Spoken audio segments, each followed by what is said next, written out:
Quelques commentaires au sujet de ce travail rendu par un élève donc qui traitait de la partie 3 de Germinal. À partir des notes de l'édition de toute autre source internet, présentez quelle méthode Zola adopte pour dépeindre la société des années 1870 dans la partie. Insistez sur ce qui est présent dans la partie que vous avez à lire.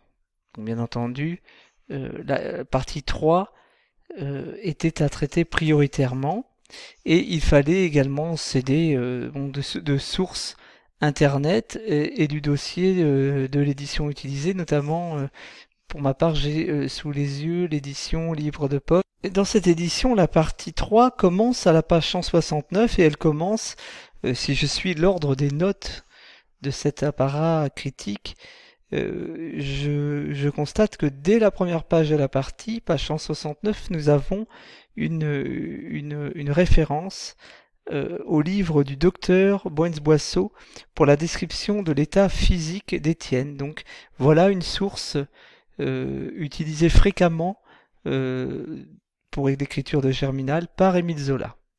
Alors lisons un petit peu ce que propose l'élève. Germinal est une œuvre comprise dans une longue série de livres, les Rougon-Macquart, en effet. Bonne phrase d'introduction. Histoire naturelle et sociale d'une famille sous le Second Empire. C'est une histoire où Zola écrit la vie d'une famille française sur 5 générations. Zola va imaginer un système qui repose sur 2 idées. L'homme est influencé par le milieu et où il vit et la méthode expérimentale. Zola est un auteur naturaliste. Bon, la majuscule n'est pas nécessaire. Explication, il a la volonté de décrire la vie réelle. Pour écrire ses livres, Zola va faire des recherches et des enquêtes. En consultant de nombreux ouvrages, il se documente et voyage pour connaître le milieu où va se dérouler son histoire.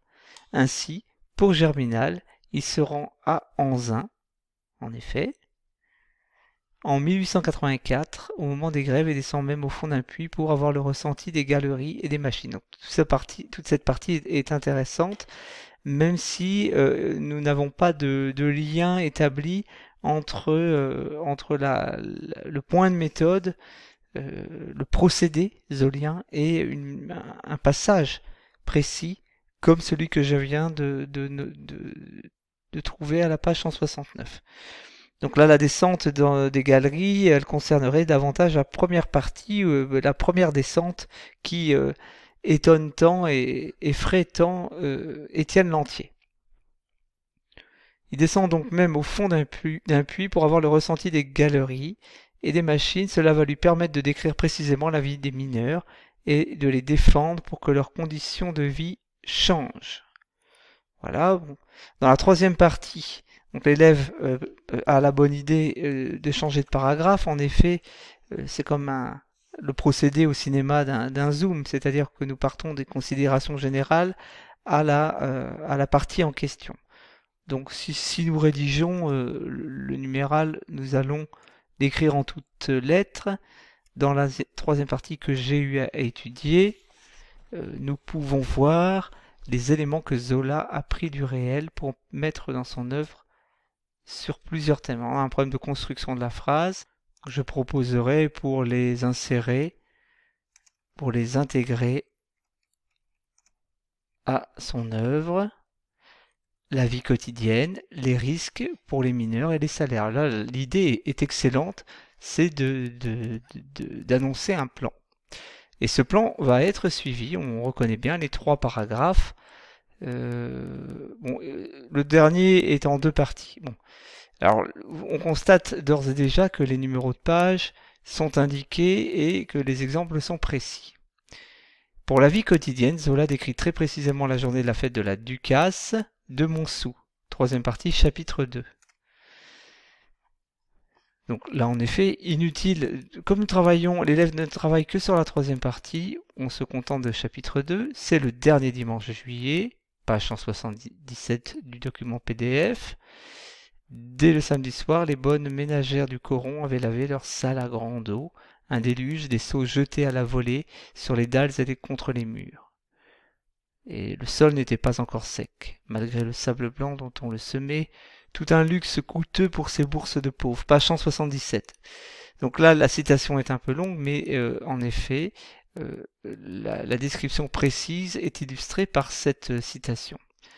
Des troupes d'enfants galopaient, des hommes en bras de chemise traînaient des savates avec le déhanchement paresseux des jours de repos. Là encore, nous acceptons cette citation.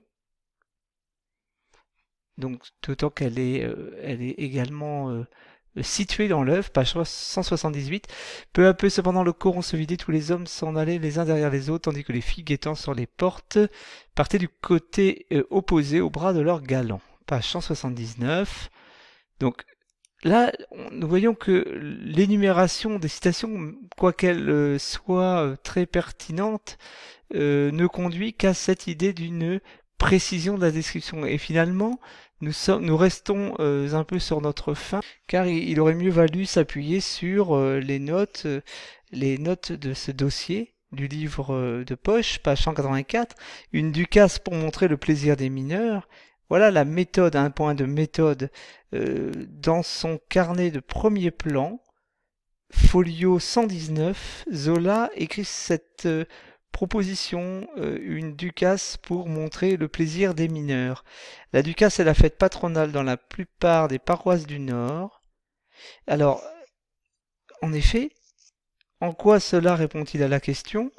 Zola a besoin d'agrémenter son roman de moments joyeux, de moments où la liesse populaire prend le dessus sur la tristesse de la routine, du quotidien, et c'est en cela que nous pouvons relever ce passage de la ducasse et nous justifions sa présence par cette volonté que Zola a mentionnée clairement dans ses carnets de travail, eh bien de ménager des moments plus joyeux, des moments qui permettent à la narration d'être un peu plus nuancée et de moins pointer du doigt la tristesse d'un quotidien et le terrible constat des inégalités sociales.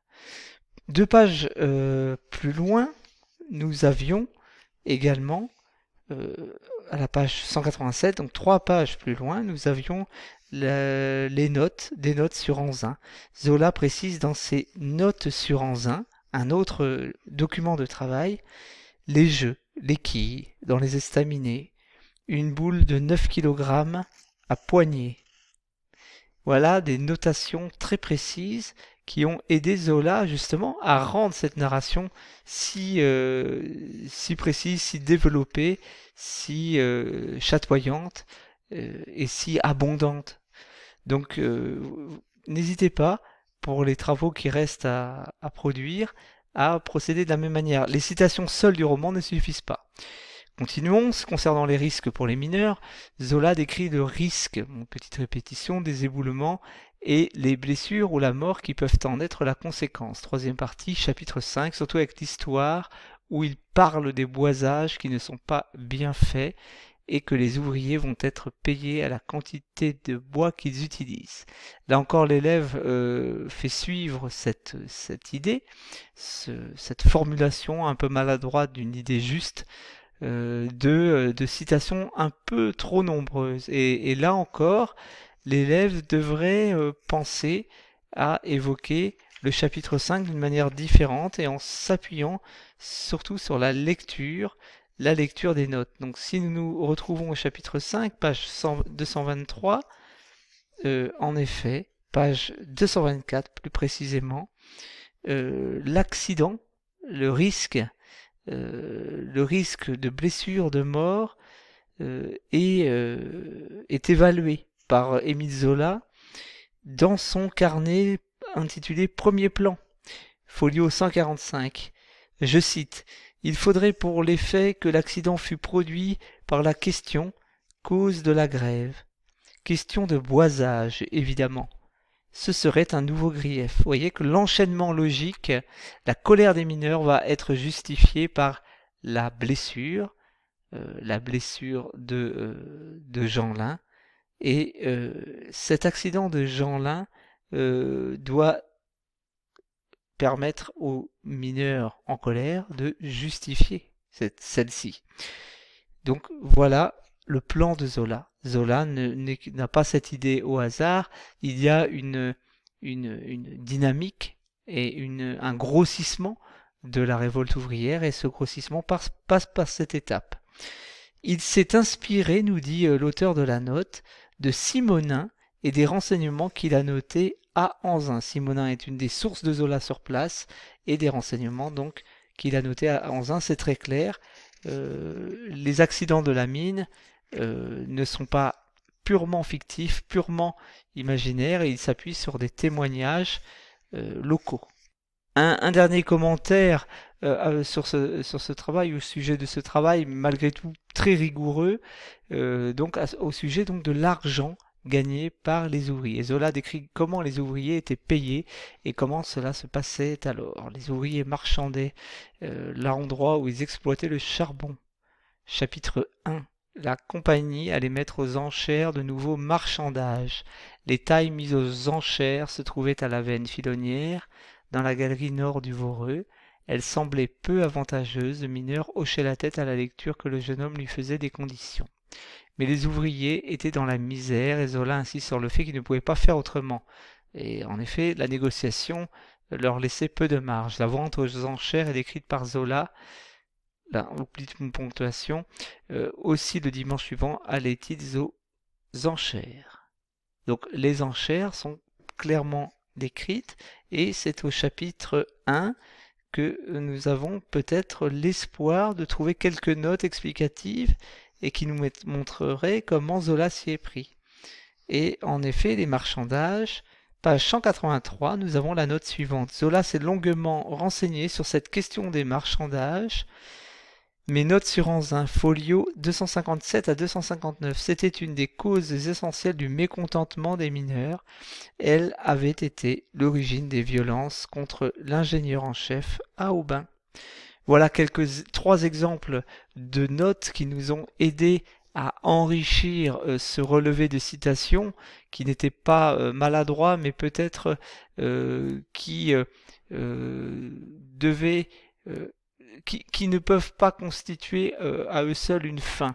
La fin, l'objectif, c'est de montrer comment Zola s'y est pris. Eh bien, principalement en rédigeant des carnets. Et ces carnets, ce ne sont pas des carnets d'imagination, ce sont des carnets qu'il remplit, qu'il complète à l'aide des renseignements pris dans des livres et dans des témoignages régionaux, locaux.